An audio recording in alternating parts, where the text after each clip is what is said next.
লাল পেঁয়াজ দিয়ে দিলাম কয়েকটা কাঁচামরিচ, শুধুমাত্র ঘ্রাণের জন্য। চুলা বন্ধ করে দিচ্ছি, আমার রান্না হয়ে গেছে।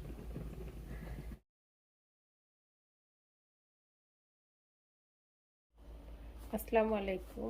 আশা করি যে যেখানে আছেন সবাই ভালো আছেন, আমরাও ভালো আছি। আজকে রান্না করব মুরগির গিলা। গিলা কলিজা দুইটা আলাদা জিনিস। এটা হলো গিলা, এটা এখানে প্যাকেট করাই থাকে পরিষ্কার জিনিসটা। এই যে এভাবে প্যাকেট খুলে পানিতে ভিজায় রেখে এরকম করছি, কিন্তু এখন এইটারে আমি ছোট ছোট করে একটু কাটে পরিষ্কার করে নেব, কারণ এখানকার কিছু অংশ আছে ফেলে দেওয়া লাগবে। যেমন এই গিলার কিছু পরিষ্কার করার সময় অনেক নরম জায়গা আছে, যেমন এই সমস্ত ছোট ছোট জায়গা, এইগুলো আমি ফেলে দেব। এই যেমন পুরো একটা গিলা, এই যে যে ছোট নরম অংশটা আমি এটা রাখি না, আমি এটা ফেলে দেব। তাহলে আগে আমি কুটে পরিষ্কার করে নিই, তারপরে দেখাবো কেমন করে আমি এই গিলাটা রান্না করি। এই গিলাটা রান্নাটা অনেকে পছন্দ করে, অনেকে করে না, কিন্তু আমাদের বাসায় আমরা সবাই পছন্দ করি। তাহলে কিভাবে কুটি দেখাচ্ছি আমি। কিভাবে আমি এটা কাটি। প্রথমে এই যে যে পাতলা অংশটা, আমি এই অংশটা ফেলে দেব, এখান থেকে ফেলে দেব, এরকম করে পাতলা করে ফেলে দেব। তারপরে আমি এইভাবে কাটবো। কাটার পরে আমি একটু ছোট ছোট বানাবো, তাতে রান্না করলে দেখতে অনেক ভালো লাগে, আমার কাছে ভালো লাগে। যেমন করে আমরা গরুর ভুঁড়ি রান্না করি বা কলিজা রান্না করার সময় যে একটু ছোট ছোট করি, ওভাবে করলে অনেক সুন্দর লাগে দেখতে। এই অংশটা, এই যেমন এই অংশটা ফেলে দেব। ঠিক এইখানে এরকম আরেকটা অংশ আছে যেটা আমি দেখাচ্ছি, এখান থেকে এটা কাটি, এখান থেকে এটা, এই যে মাঝখানের এই যে পাতলা অংশটা, এইভাবে আমি এটা পুরোটা কাটে নেব, কাটে কুচি কুচি করব, যাতে একটু ছোট ছোট হয়, দেখতে ভালো লাগে, খাতেও মজা লাগে। তাহলে পুরো ভুঁড়িটা এইভাবে আমি কাটবো, কাটার পরে আমি রান্না করব। সরি, এটা কিন্তু ভুঁড়ি না, আমি ভুঁড়ি বলে ফেলছি। এটা মুরগির গিলা, যেটাকে আমরা গিলা বলি। ঠিক এরকম ছোট ছোট করে পুরোটা আমি কুটে নেব। তো অপেক্ষা করি, কোটার পরে মূল রান্নায় চলে যাব। এই যে কোটা হয়ে গেল সেই গিলাটা, এইভাবে আমি ঠিক ছোট ছোট করে গিলাটুক কাটলাম। যখন ছিল তখন অনেকখানি ছিল, ঠিক একই বাটিতে আমি দেখালাম, কিন্তু এখন কোটার পরে আমি অনেকখানি ফেলে দিছি। ঠিক এরকম ছোট ছোট করে কুটে ধুয়ে পানি ঝরায় নিলাম। এবার চলে যাচ্ছি মূল রান্নায়। চলে আসলাম মূল রান্নায়। কড়াই দিয়ে দেব পর্যাপ্ত তেল। কাটার পরে এটা যে অনেক বেশি হয়েছে সেটা না, তারপরও একটু তেল বেশি দিলে দেখতে ভালো লাগবে। তেলটা একটু গরম হওয়ার অপেক্ষা, তারপরে দিয়ে দেব যে গরম মশলা, শুকনা গরম মশলাগুলো। শুকনা গরম মশলা বলতে আমি দেব এখানে এই এক টুকরা দারচিনি, দুইটা তেজপাতা, একটা তেজপাতা, দুইটা তেজপাতা দিয়ে দিচ্ছি। লবঙ্গ, কয়েক টুকরা লবঙ্গ, 8-10টা দিয়ে দেবো। কয়েকটা সাদা এলাচ দিয়ে দিচ্ছি, 5টা সাদা এলাচ।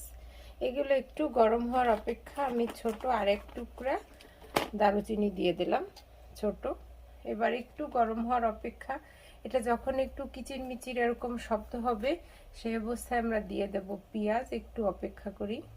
আমি এর ভিতরে দিয়ে দেব কয়েকটা গোলমরিচ, কালো গোলমরিচ। আমার কাছে গোলমরিচটা খুব ভালো লাগে, গোলমরিচের ঘ্রাণটা। এখন দিয়ে দেব বাকি মশলা। এই যে একটু ফোটা শুরু হয়ে গেছে, কিচিরমিচির শব্দ।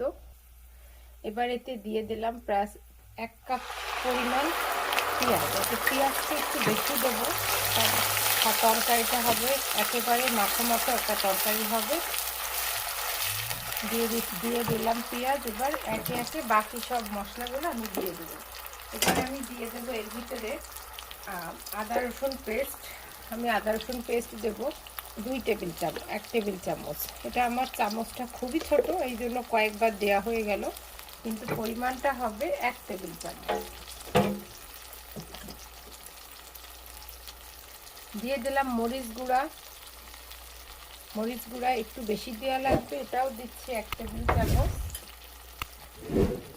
এটা ধনিয়া গুঁড়া, এটা 1 টেবিল চামচ। জিরা গুঁড়া আমি দিয়ে দেব আধা টেবিল চামচ, কারণ এতে আমি ভাজা জিরার গুঁড়া দেব, বাটা জিরার গুঁড়া দেব, এই জন্য আমি এখানে কম দিচ্ছি। দিয়ে দিলাম হলুদ। হলুদ যে অনেক বেশি দিচ্ছি সেটা না, হলুদ হাফ টেবিল চামচ দিলেই হবে, কারণ হলুদের রঙটা একদমই কম হওয়া লাগে। বেশি হয়ে গেলে হলুদের কোনো কিছু আমার ভালো লাগে না, আমি পছন্দ করি না। এবার দিয়ে দিলাম লবণ, যেটা ছাড়া একদমই রান্না হবে না। লবণটা পরিমাণ মতন, যার যার। এবার মশলাটা খুব ভালোভাবে কষাবো। মশলাটা কষানোটার পরে তরকারির সব স্বাদ নির্ভর করে। এটা সব সময় আমি বলি যে মশলাটা কষানো লাগবে খুব ভালো করে। যেটা বলতেছিলাম, মুরগির গিলা কলিজা, আমাদের বাসায় গিলা কলিজা সবাই পছন্দ করে, বাচ্চারা অবশ্য করে না, এটা ভুল কথা হবে।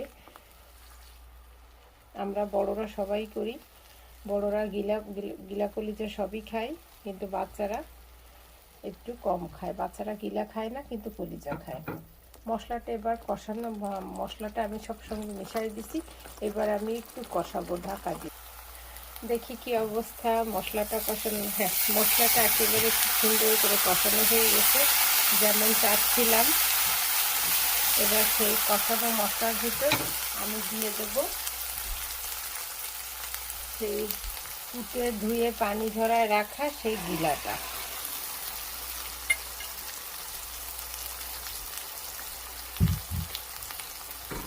আর মশলার সঙ্গে গিলাটারে খুব ভালোভাবে মিশাবো, কারণ এটা একটু শক্ত থাকে, এটা একটু শক্ত জিনিস, সিদ্ধ হতে একটু সময় লাগবে। কিন্তু এটা যে সিদ্ধ হওয়ার পরে মাংসের মতো সিদ্ধ হবে সেটা না, একটু কচকচ করা বা ক্রাঞ্চি টাইপের যেটারে বলে কচকচে। যেমন আমরা মুরগি রান্না করলে মুরগির বুকের একটা মাংস থাকে, একটা ছোট্ট হাড্ডি থাকে, কচকচে হাড্ডি, ঠিক এই জিনিসটা এরকম হবে। এবার আমরা এটারে ঢেকে দেবো, একটু সময় নিয়ে রান্না করব, একটু সময় লাগবে। ঢেকে দিলাম এটা। ঢাকনা খুলে 4-5 মিনিট রান্না করার পর এখন দেখা যাচ্ছে এটা দিয়ে কিন্তু বেশ খানিকটা কষানোর পানি উঠিছে। আমি কিন্তু এতটুকু পানি এখনো দিইনি, কারণ এখানে কোনো পানি দেওয়া লাগবে না, এটা দিয়ে এমনিতেই পানি বের হবে। অপেক্ষা করব আরও কিছুক্ষণ। ঢাকনা খুলে এতক্ষণ ধরে রান্না করলাম, যতটুকু ঝোলের পানি উঠছিল, কষানোর পানি যেটারে বলে, সবটুকু পানি টেনে গেছে। এবার আমি দিয়ে দেবো এতে একটু ঝোলের পানি, কারণ আমি কিন্তু মাঝখানে বেশ কয়েকবার উল্টাপাল্টা করছি, উল্টায় নাড়ে চেড়ে দিছি, সেটা আর আপনাদের সাথে দেখানো হয়নি। দেখে বোঝা যাচ্ছে রঙটা কি সুন্দর আসছে। এবার দিয়ে দিলাম পরিমাণ মতন পানি, এটা একটু সিদ্ধ হওয়ার জন্য। আমি 1 কাপ পরিমাণ পানি দিলাম, আমি আরেকটু পানি দেব। আমি পানি দিয়ে ঢেকে দেব এবং জালটা আমি মিডিয়াম হিটে রাখবো, অনেক বেশি জাল আমি দেব না। তারপর আমি ঢেকে দেব। রান্না কিন্তু আমার একদম শেষের দিকে রান্না হয়ে গেছে। এই যে দেখেই মনে হচ্ছে আসলে যে জিনিসটা কত মজা হয়েছে। এরকম ভুনা ভুনা হবে, তেল উঠে যাবে, তেল উঠে গেছে। মশলা আমি যে তখন একদম কম যে জিরার গুঁড়া দিয়েছিলাম, তার কারণ হলো এই যে আমি ব্লেন্ডার করছি একটু জিরা, এই ব্লেন্ডার জিরাটা আমি একটু কাঁচামরিচ দিয়ে করছি, এই অবস্থায় একটু দিয়ে দিলাম। তাতে কি হবে, কাঁচামরিচ কাঁচা জিরা এর একটা কম্বিনেশনে একটা অসাধারণ ঘ্রাণ আসে, সেই ঘ্রাণটার কোনো তুলনা নেই। দিয়ে দিলাম এইভাবে, আর 2-3 মিনিট একদম কড়া জাল ওঠার পরে দিয়ে দেব গরম মশলার গুঁড়া, যেটা ছাড়া রান্নাই কমপ্লিট হবে না। এই গরম মশলাটা হচ্ছে আমার ঘরে করা, দিয়ে দিচ্ছি সামান্য গরম মশলার গুঁড়া। ফাইনাল টাচ দিয়ে দিলাম কয়েকটা কাঁচামরিচ, শুধুমাত্র ঘ্রাণের জন্য। চুলা বন্ধ করে দিচ্ছি, আমার রান্না হয়ে গেছে। সেই একেবারেই মানে মাংসের একটা স্বাদ, মাংসের মতন। এই তরকারিটা যখন সাদা ভাত দিয়ে খাওয়া হবে, সাদা ভাতেই সবচেয়ে বেশি ভালো লাগে। সাথে কিন্তু যদি ইচ্ছা করলে পরাটা, তান্দুরি পরাটা বা রুটি সব কিছুতেই অনেক ভালো লাগে। রান্নাটা করতে যে অনেক বেশি সময় লাগছে সেটা না, আমার রান্না যদি ভালো লাগে রান্না করে খাওয়ার পরে আমারে জানাবেন যে কেমন লাগলো। এটা খুব মজার একটা খাবার। চেষ্টা করলাম খুব সহজভাবে ঘরে যে সমস্ত মশলা আছে সেই দিয়ে রান্না করে দেখাতে। আশা করি সবার ভালো লাগবে। সবাই অনেক ভালো থাকবেন। আল্লাহ হাফেজ। আসসালামু আলাইকুম।